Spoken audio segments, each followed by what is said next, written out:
Hi, good morning. My name is Father Rayappa.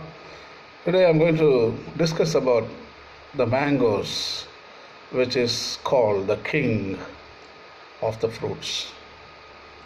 Actually, I was browsing internet and I found this beautiful article written by Heather Timmons, uh, titled "In Myth and Literature, the Mango Remains King."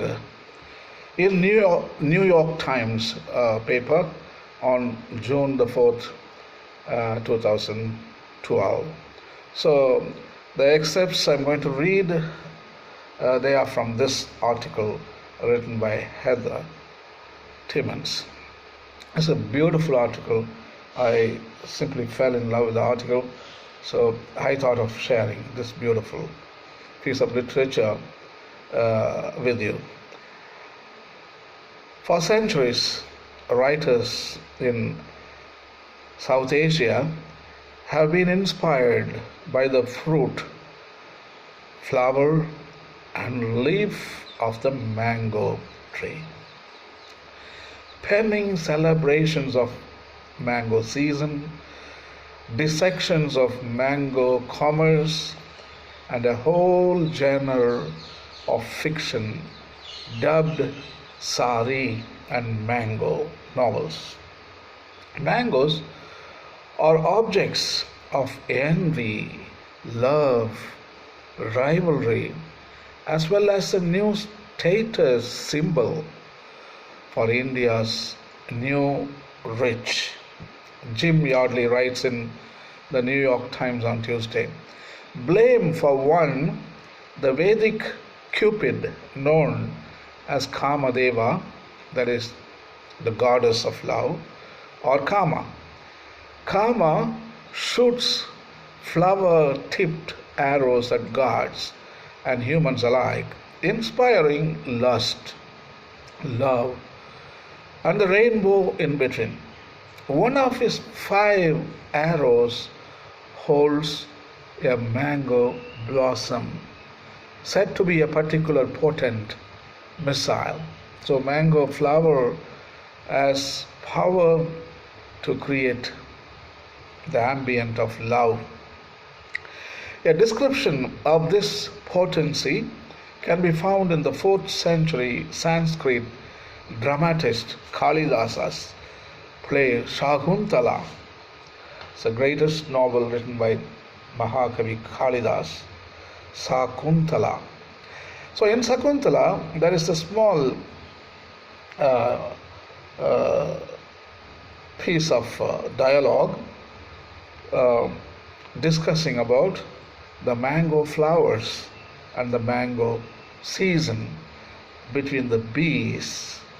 There are 2 bees, but they are anthropomorphized. 2 bees in human form. They dialogue as follows. The bees are called the maid, the first maid and the second maid. The first maid asks, why, little bee, you know that the cuckoo goes crazy with delight when she sees the mango blossom. The second maid, the second bee, responds joyfully, oh, has the spring really come? The first maid, yes, little bee, and this is the time when you too buzz about in crazy joy. The second maid, hold me, dear, while I stand on tiptoe and offer this blossom to love the divine.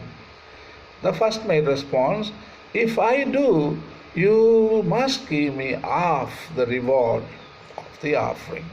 Second maid responds, that goes without saying, dear. We two are one. She leans on her friend and takes the mango blossom. Oh, see, the mango blossom hasn't opened, but it has broken the sheath, so it is fragrant. She brings her hands together. I worship mighty love. O mango twig I give to love as arrows for his bow. Most sovereign of his arrows 5 strike maiden targets low.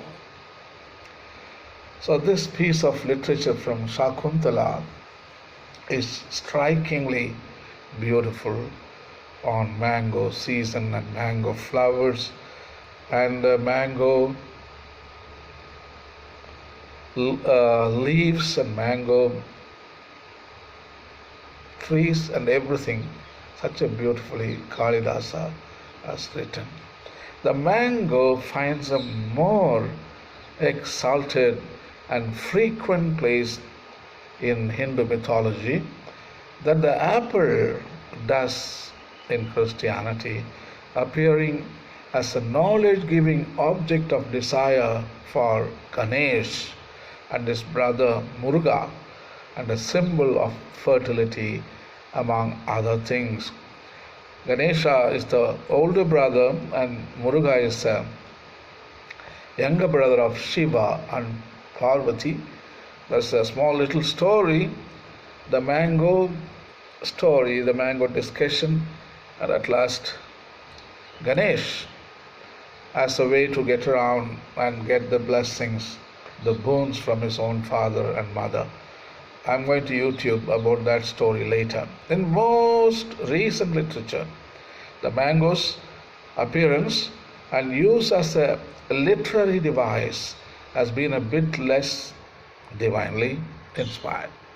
For you, Dr. Aziz tells Dr. Fielding in A Passage to India, the famous movie, the famous book, E.M. Forster's 1924 classic, I shall arrange a lady with breast like mangoes. So the Passage to India is a beautiful movie. If you didn't see it, please do. And the book was written in 1924 by E.M. Forster. So in that movie, this dialogue comes. I shall arrange a lady with breast like mangoes. Too often mangoes are associated with the sexual symbolism.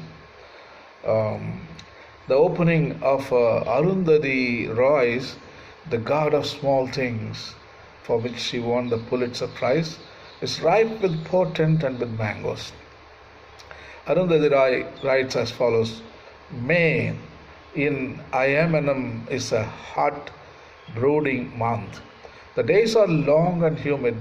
The river shrinks and black crows gorge on bright mangoes in still, dust green trees. Red bananas ripen, jackfruits burst, desolate blue bottles hum vacuously in the fruity air. Then they stun themselves against clear window panes and die, fatly baffled by the sun. In Indian literature, mangoes tend to be luminescent orbs dangling in steamy air, glistening with sweetness, sex, and being itself, waiting to be plucked, caressed, birthed. Randy Boyagoda wrote last year in the New York Times, while reviewing Anita Desai's The Artist of Disappearance, Mrs. Desai's story collection benefited from being bereft of mangoes, he seems to imply in the review. I can only presume that the mango's shape, the fact that there is seed inside, and that consuming the mango requires activities like sucking, and contributed to eroticizing this fruit, said Deepanjana Paul, an editor and author in Mumbai, whose love for mangoes has been documented before in the pages of the New York Times. Interestingly, she added, it has been used to denote everything from breast to vagina to testicles.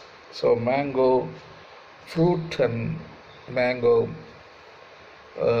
like a vegetable as raw, they are symbols of erotic things in nature.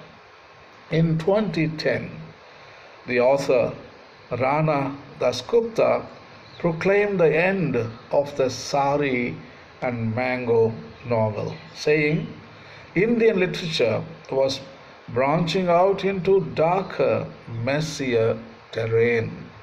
As literary evolution goes, he may very well be correct, but finding a fruit replacement for the mango isn't likely. Bananas may be widely grown and distributed in India, but their appeal as a literary metaphor is limited. Ditto the small prickly lychee. For literary inspiration, it seems the mango may be the true king of fruits.